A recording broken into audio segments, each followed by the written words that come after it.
ایک حدیث میں نے البدایہ میں پڑھی، اور جب روایت پڑھی نا تو پڑھ کے میں نے کتاب بند کر دی. میں نے کہا بس بھائی اب اس سے آگے کہاں جانا ہے کسی نے، یہ تو حد ہے، اس عنوان پر حد ہے. حضرت انس بن مالک حدیث کے راوی، میری طرف دیکھیے گا، حضرت انس بن مالک حدیث کے راوی ہیں، توجہ کرنا.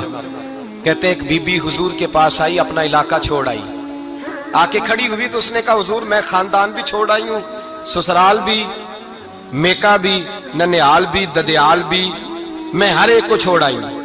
میں جائیداد والی تھی وہ بھی چھوڑ آئی ہوں، مال دولت بھی چھوڑ، ایک میرا بیٹا تھا جوان وہ میں ساتھ لائی ہوں. سونیا یہ آپ کی نوکری کرے گا اور میں حضرت فاطمہ کی ڈیوٹی کروں گی، میں حضرت عائشہ کے برتن دھویا کروں گی، میں بھی نوکری کروں گی. حاضر ہے. فرماتے ہیں رسول پاک نے بچہ اصحاب صفہ میں رکھ لیا، اصحاب صفہ، اور بی بی کو نبی پاک صلی اللہ علیہ وسلم نے عورتوں کے ساتھ متعین کیا. حضرت انس کہتے ہیں وہ نوجوان بڑا پیارا، بڑا میٹھا، بڑا دھیما، بڑا وفاشار، وہ سبق اچھی طرح یاد کرتا، وہ نماز دلچسپی سے پڑھتا، وہ حضور کی باتوں کو غور سے سنتا، وہ رسیلا، وہ سنجیدہ، وہ کم گو، وہ میٹھا، وہ پیارا. کہتے ہیں بڑی دلکشا طبیعت، اس کی مقناطیسی سی شخصیت، طبیعت کھنچی چلی جائے اس کی طرف، بڑا حسین و جمیل وہ نوجوان.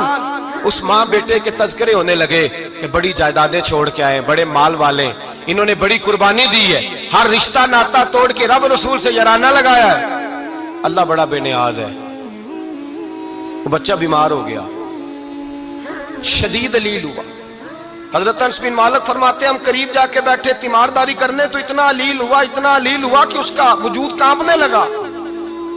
کہتے ہیں کچھ ہی دیر گزری تو اس نے کلمہ پڑھا، روح پرواز کر گئی، روح پرواز کر گئی، سننا روح پرواز کر گئی.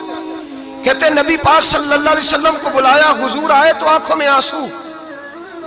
نبی پاک صلی اللہ علیہ وسلم نے سر پہ ہاتھ پھیرا اور پہلے حضور نے جملے ارشاد فرمایا تم غسل دو، کفن دو، میں خود اس کا جنازہ پڑھاؤں گا. پھر حضور نے فرمایا نہیں، اسے غسل نہیں دینا. ارادہ بدل گیا، پروگرام تبدیل ہو گیا، اسے غسل نہیں دینا، کفن نہیں دینا. حضور کیا کریں؟ فرمایا اس کی اماں کو جا کے بتاؤ. یہ نہیں فرمایا بلا کے لاؤ، اماں کو جا کے بتاؤ. حضرت انس کہتے ہیں میں نے کوئی نرالا سے رنگ دیکھا، کوئی منفرد سا انداز دیکھا، ہمیں بھیج دیا اماں کو بلاؤ، اور خود نبی پاک اس کمرے سے نکل گئے اور حضور کے آنسو بھی یکدم خشک ہو گئے، مزاج بدل گیا، پریشانی بدل. اماں کو بلاؤ اس کی. تو نہیں ارادہ ہے محبوب کیا ہے، ارادہ ہے خدا کیا ہے. تو اس کی اماں کو جا کے خبر دی تو ماں کو تو بس کوئی اتنا بتا دے کہ بیٹا سائیکل سے گر گیا ہے، سائیکل سے گر گیا ہے. اماں ساری رات سوتی نہیں. ایک شاعر نے کہا تھا ایک مدت ہوئی میری ماں نہیں سوئی، میں نے ایک رات کہا تھا مجھے ڈر لگتا ہے، ایک رات کہا تھا مجھے ڈر لگتا ہے. یہ اپنے اپنے رنگ ہوتے ہیں، اپنا اپنا انداز ہوتا ہے. رمضان شریف کا مہینہ آتا تو میری اماں جی کہاں گری کا تیل منگاتی، چیزیں منگاتی، اور پھر زبردستی میں منع کرتا کہ اماں جی نہیں یہ آپ کیا کر رہی ہیں، میں تو تیل ویسے بھی ذرا کم استعمال کرتا ہوں، تو رگڑ رگڑ کے، اور نہیں کتابیں بڑی موٹی ہیں، فلاں چیز بڑی موٹی، اس کا رنگ تھوڑا نرالا ہے. اور یہ جو ماں کا رنگ ہے نا، اس جیسا رنگ دوسرا ملتا بھی کوئی نہیں دنیا میں. یہ اپنی مثال آپ ہی ہے. اماں کو کہا تیرا بیٹا، اماں ذرا دوڑی، گری، پھر اٹھی، پھر گری، پھر اٹھی، پھر گری، روتی ہوئی آئی. کہتے ہیں پیچھے وہ روئی، لیکن جب بیٹے کی میت کے قریب آئی تو اب نہیں روئی.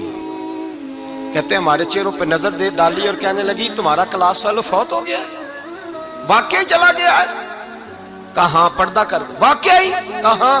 کہتے ہیں اماں نا زمین پہ بیٹھی اور پہلے اس نے بیٹے کے پیر اٹھا کے چومے، پھر سینے پہ رکھے، پھر وہاں سے اٹھی اور ادھر آئی، سر سجدے میں رکھا اور دونوں ہاتھ اٹھا کے کہنے لگی اے اللہ میں دولت کے لیے ایمان نہیں لائی تھی، اے اللہ میں جائیدادوں کے لیے کلمہ نہیں پڑھا تھا، مولا میں تیری بارگاہ میں آئی تھی تو میں تیرے اور تیرے رسول کو مان کر آئی تھی. خدا بندہ میں نے میکے چھوڑ دیے، سسرال چھوڑ دیا، ننیال چھوڑ دیے، ددیال، وہ دشمن تھے سارے دین کے، چھوڑ کے آئی. میں نے آرزوؤں کا بڑا مکان بھی چھوڑا. خدا بندہ بیٹے نے جانا تھا، مجھے شکوہ کوئی نہیں، لیکن خدا بندہ اب میرے سارے کہیں گے تو نے کلمہ پڑھا تھا تو تیرا بیٹا ہی چلا گیا. اے اللہ کی اگر تو نے دل مسلم کی دل جوئی نہیں، تانا دیں گے بت کے مسلم کا خدا کوئی نہیں. اے اللہ میرا یقین کہتا ہے